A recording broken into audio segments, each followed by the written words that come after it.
மகாபாரதத்தின் மகத்தான வீரன் கர்ணன். மகாபாரதத்தில் அதிகம் தவறாக புரிந்து கொள்ளப்பட்ட ஆனால் மிக உயர்வான குணங்களை கொண்ட ஒரு வீரன் இருக்கிறான். அவன் பெயர் கர்ணன்.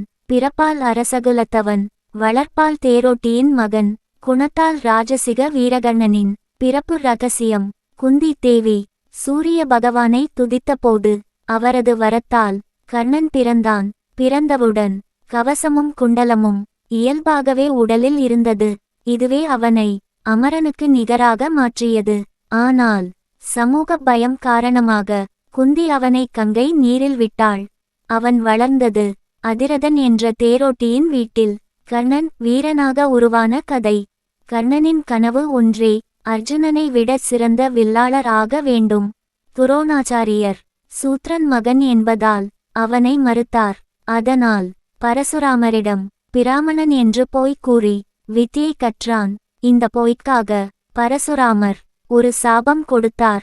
மிக முக்கியமான தருணத்தில் உன் வித்தைகள் உன்னை விட்டு விலகும். கர்ணனின் நட்பு துரியோதனன்.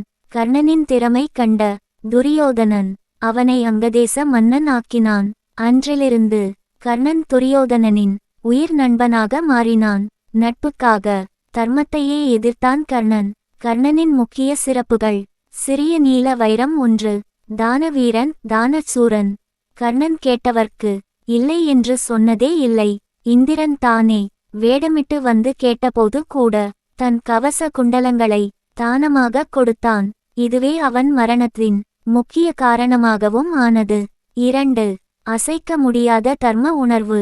அவன் பாண்டவர்களின் மூத்த சகோதரன் என்று தெரிந்த பிறகும் நான் உன் மகன் என்று குந்தி சொன்னபோதும் கர்ணன் தன் நன்றியையும் நட்பையும் விட்டு விலகவில்லை.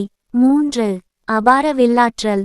கர்ணன் வாசவி அஸ்திரம், நாகாஸ்திரம் போன்ற மிக சக்திவாய்ந்த ஆயுதங்களை பயன்படுத்தக் கூடியவன்.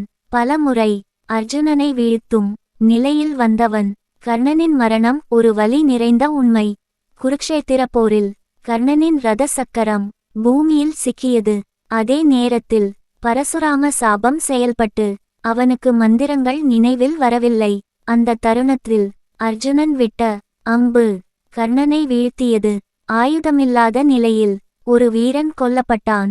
கர்ணன் சொல்லும் வாழ்க்கை பாடம்: பிறப்பு அல்ல, குணமே மனிதனை உயர்த்துகிறது. நன்றியுணர்வு ஒரு நற்குணம், ஆனால் அது தவறான பாதைக்கு அழைத்துச் சென்றால் அழிவையும் தரும். தானம் மிக உயர்ந்தது, ஆனால் தன்னை அழிக்கும் அளவிற்கு அல்ல. கர்ணன் தோற்றவன் அல்ல, அவன் சூழ்நிலைகளால் தோற்கடிக்கப்பட்ட ஒரு மாபெரும் வீரன். அதனால்தான் இன்றும் கர்ணன் ஒரு கதாபாத்திரம் அல்ல, ஒரு உணர்வு.